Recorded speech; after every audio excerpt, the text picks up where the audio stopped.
Assalamualaikum warahmatullahi wabarakatuh. Alhamdulillah kita masih bisa melaksanakan perkuliahan walaupun melalui daring seperti ini. Namun semoga kita selalu diberikan kesehatan dan pandemi ini cepat berlalu agar kita dapat melaksanakan perkuliahan tatap muka seperti biasanya. Amin amin ya robbal alamin. Di sini kami membuat sebuah video untuk menyelesaikan tugas mata kuliah psikologi belajar yang diberikan oleh Ibu Siti Rayati MPSI. Nah, di sini kami dari kelompok 1, saya Anin Hasunah yang akan menjelaskan apa sih pengertian psikologi belajar.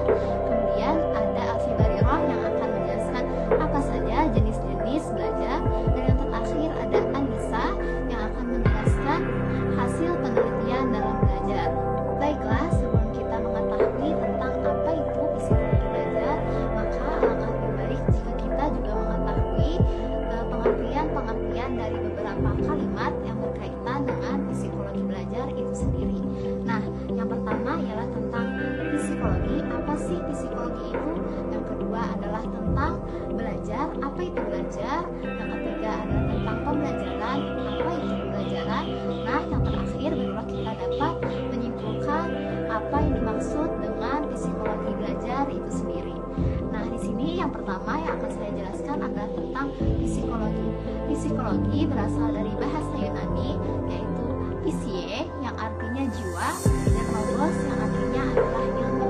Jadi secara harfiah, psikologi yaitu mempelajari tentang ilmu jiwa. Namun yang dipersoalkan bukanlah tentang jiwanya itu, namun lebih kepada gejala-gejala dari jiwa. Nah, contohnya itu jika ada seorang anak diberikan permen, maka reaksi dari anak tersebut yaitu akan gembira ataupun senang. Kemudian ada lagi satu contoh, jika seorang anak dicubit, maka reaksinya itu akan menangis. Gembira, senang, menangis itu merupakan bagian dari gejala-gejala jiwa. Kemudian untuk pengertian psikologi ini, banyak dari para ahli psikologi mendefinisikannya berbeda-beda, tergantung dari arah minat, latar belakang pengetahuan, ataupun aliran masing-masing, atau menurut metode khusus ataupun lapangan ilmu yang dipelajari oleh ahli psikologi yang mendefinisikan itu. Nah, yang kedua yang akan saya jelaskan yaitu tentang belajar. Belajar adalah suatu proses psikis yang berlangsung dalam interaksi antara subjek dengan lingkungannya dan menghasilkan perubahan-perubahan dalam pengetahuan, pemahaman, keterampilan, sikap dan kebiasaan yang bersifat relatif konstan melalui pengalaman, latihan, ataupun praktek. Kemudian untuk proses belajar dapat berlangsung dengan disertai kesadaran dan intensi. Maka dapat disimpulkan bahwa belajar adalah suatu proses menuju perubahan yang permanen melalui proses latihan dalam interaksi dengan lingkungan dan meliputi perubahan fisik maupun mental. Kemudian yang ketiga yaitu pengertian dari pembelajaran. Pembelajaran adalah suatu proses interaksi antara peserta didik dengan pendidik beserta sumber belajar dalam lingkungan belajar yang meliputi siswa dan guru yang saling bertukar informasi. Setelah kita mengetahui pengertian-pengertian dari psikologi, belajar dan pembelajaran, maka di sini saya akan menjelaskan tentang pengertian psikologi belajar. Psikologi belajar merupakan ilmu terapan psikologi yang berorientasi pada pendidikan, yaitu suatu ilmu jiwa yang berisi teori-teori mengenai belajar tentang bagaimana individu belajar atau melakukan proses pembelajaran. Maka dapat disimpulkan bahwa psikologi belajar adalah disiplin ilmu yang memberikan wawasan kepada guru dan calon guru mengenai anak didik, proses belajarnya, serta meneliti aspek-aspek psikologis yang mempengaruhinya untuk bagaimana menggali, mengembangkan, dan mengoptimalkan aktualisasi potensi-potensi peserta didik yang menghambat proses belajar beserta penyebab-penyebab peserta didik sulit memahami pelajaran sehingga lebih efektif dan efisien. Hai, ya saya akan Yang selanjutnya tentang makalah kami yaitu jenis-jenis belajar. Jenis-jenis belajar itu saya mengambil dari menurut Robert and McNee, yaitu itu ada 8. 1. Belajar isyarat. Contohnya mempelajari simbol. Mempelajari simbol itu saya mengambil dari matematika. Simbol dari matematika itu seperti kurangan, tambahan, kalian, bagian. 2. Belajar stimulus.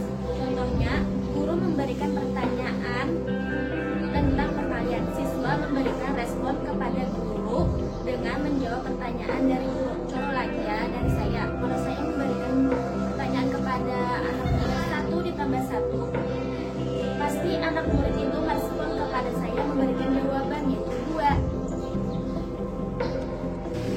3. Belajar merantaikan. Contohnya langkah-langkah atau prosedur untuk menggambarkan siku-siku dengan menggunakan jangka. 4. Belajar asosiasi. Contohnya saat siswa ingin menggambarkan segitiga siku-siku, siswa membaca langkah-langkah terlebih dahulu atau prosedur sambil mempraktekannya secara langsung. 5. Belajar membedakan.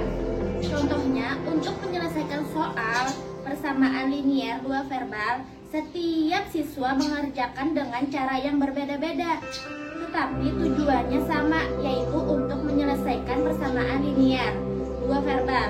Banyak cara tapi tujuannya sama. Contohnya dari saya dari Kota Baru menuju ke Alpalah. Saya itu banyak jalan untuk menuju ke sana, bisa dari Gedang Anggang, Cempaka, Trekora, tembusannya, tapi tujuannya sama, yaitu ke Alpalah.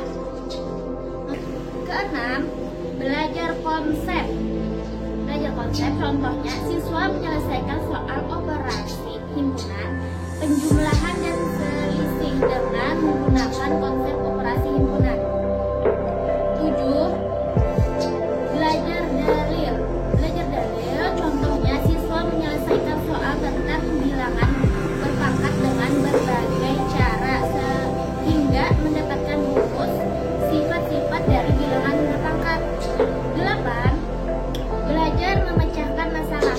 Contohnya ketika siswa telah dapat menyelesaikan suatu soal, siswa harus membuktikan kembali kebenarannya dari penyelesaian yang didapat dengan mencobanya ke dalam soal kembali. Assalamualaikum warahmatullahi wabarakatuh. Saya akan melanjutkan presentasi selanjutnya, hasil penelitian.